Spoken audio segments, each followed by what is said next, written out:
You know what's sus? Throughout history, the monsters who we scorn for their countless misdeeds never see justice. They never face a punishment for their crimes. And when they experience some penalty, it's far out of proportion. The Holocaust killed 11 million people, and Hitler's only penance was a bullet to the head. No one truly pays for their crimes. I fear that I still have not atoned for what I did when I was younger, more arrogant and more filled with spite.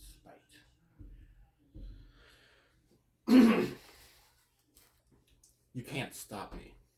If I do, will you relent on the name, or will you enshrine me in fame as the martyr this server neither needs, wants, or deserves? I am Legend, a movie starring Will Smith, and yet also a statement of fact from me. Will Smith can suck it. I am the man.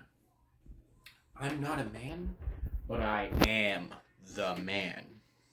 Rage Against the Machine? Nah. Rage Against the Me. Tom Morello is a fool of a man. He wanders through hallways that have been yet unseen. It's like those old philosophers said. A man with no purpose is like a bull without a spoon. It works, but you can't eat cereal. What is a man without a balanced breakfast? To those who gaze on the inner workings with a cynical eye, what do you hope to gain? What can your rejection of this concept of creative expression possibly bring you? Only more suffering and isolation. You sit in your decaying room with a heart full of despair and shoes full of pebbles. Well, I walked a mile in your shoes, and you had to go to the hospital. I have a message for you. All the naysayers and that formless void beyond the liquid crystals.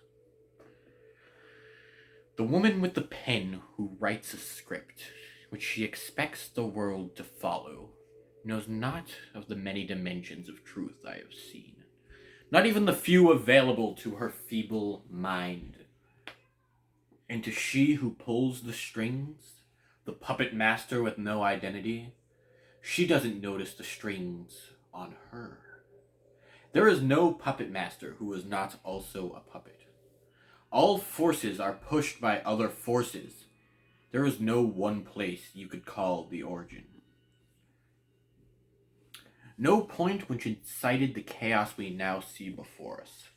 Chaos that must be restored to order by whatever means necessary, be that the cold steel of a gun or the warmth of a mother's touch. The healing force that will return unity and structure to this desolate landscape, or the burning fire that will cleanse the degeneracy of this sacred land.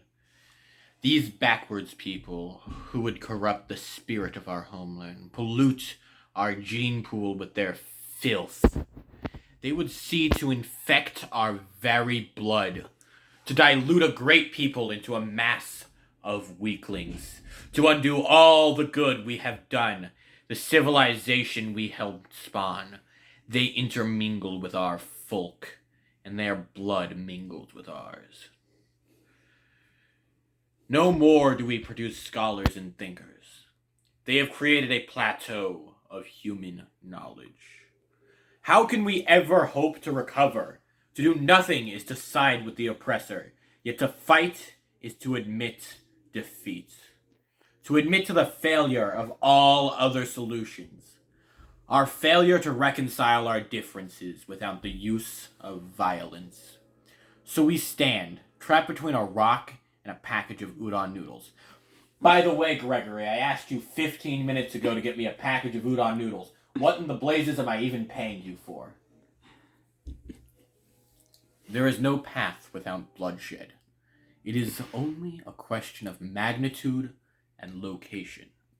I paid my dues time after time. I made mistakes, and I paid the price. Yet, I regret nothing. I would do it all again. There is no action, no matter how despicable, without a context in which it is justified. And those who would turn a blind eye to the context and vilify an individual who did what was necessary are not worthy of my time or attention. I'll only be here a little longer. Lives are fleeting, and further still the lives of great men. Those who rise to heaven are those who are not weighed down by their sins, and pulled to the depths of the abyss. To rise, you must make peace with your sins. Embrace them. If you let your sins weigh you down, you will never progress and ascend to the position you are destined for. Something must be done, and I will do it if I must. What is war without a soldier to bleed? What is famine without a mouth to starve? What is pestilence with no bodies to infect? And what is death where there was never any life? And where will I stand when the dust has settled? Will I be among the innumerable casualties, torn apart by warfare or ravaged by hunger and disease? Or will I be among the few who rise to glory, who experience the cleansing fire and persist, reborn from the ashes like a phoenix and carry on the torch? Will I be a footnote in history, or will children speak with awe of my triumphs? Historians squabble over my flaws. Will weak-willed citizens who could never make the choice to stand up and fight sit and criticize what I had to do? Will those blessed to live in my world my cleansing creates look back and question my right to bear the torch? No great man stands unquestioned. No triumph goes uncriticized. For every hero there are thousands of cowards who tear them down to feel bigger by comparison, who live under the blanket of his protection and then question the manner in which he provides it. I would rather they just say thank you. But we live in a world where the weak resent the strong. They steal the will of the great to enact vengeance on those who would stand in their way. They clamor endlessly, their voices trampling each other into the dirt. They speak at great length and so think themselves wise. But it is better to keep silent and be thought a fool than speak and remove all doubt. It is tempting to fight fire with fire, to try and remove stupidity with violence. I've beaten many fools half to death. If a blind man falls in a forest, does anybody see it? Is the world a little bit darker because of the imperceptible suffering of the damned? There's so little time left.